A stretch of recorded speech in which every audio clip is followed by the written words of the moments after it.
Well, over 20 years ago now, I had the privilege of meeting a young student in a town just outside of Moscow. His name is Pasha. He was already a talented musician, even at his young age, and he clearly had this incredible potential, I knew, to use his skills in his ministries at a local church and beyond. But in those days, he was just a kid whose attention and interest often focused more on having a good time and, well, being just a teenager. He couldn't see the bigger picture. So on one of my early trips, I decided I would challenge him to use his skills for God and for bigger purposes and to stay serious about growing both in his talent and faith. Thankfully, he was in a great church where he could get the kind of training and experience he needed. Well, while I've been to Russia nearly 20 times, I didn't get to see Pasha often during those years.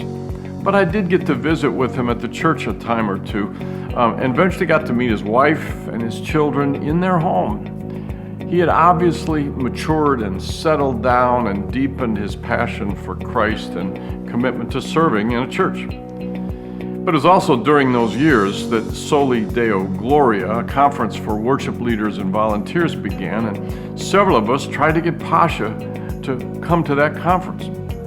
But there were always excuses. He had to work. There were other commitments. He had a lack of time. Maybe it was a lack of money. Maybe he just wasn't that interested. But I continued to invite him and encourage him, bring some others with you. Well, it wasn't until the fall of 2019 that I was teaching a master class at Soli Deo Gloria when I'm setting up for my class and Pasha walked in the door. And he gave me this big smile, came up, gave me a hug, stayed for the whole session, loved it. And that result took nearly 20 years to culminate. But it was worth the wait.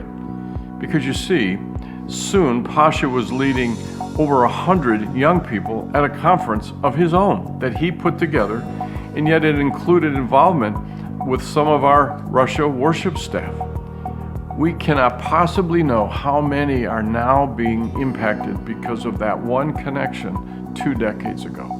But looking back on all of our work, the invitations, the planning, the praying, the hoping, were all worth it. That's what this ministry is all about. It's doing the best job we can to connect with, teach, and mentor, maybe 1 or 2 or 100 at a time, regarding what it is we want them to do and become.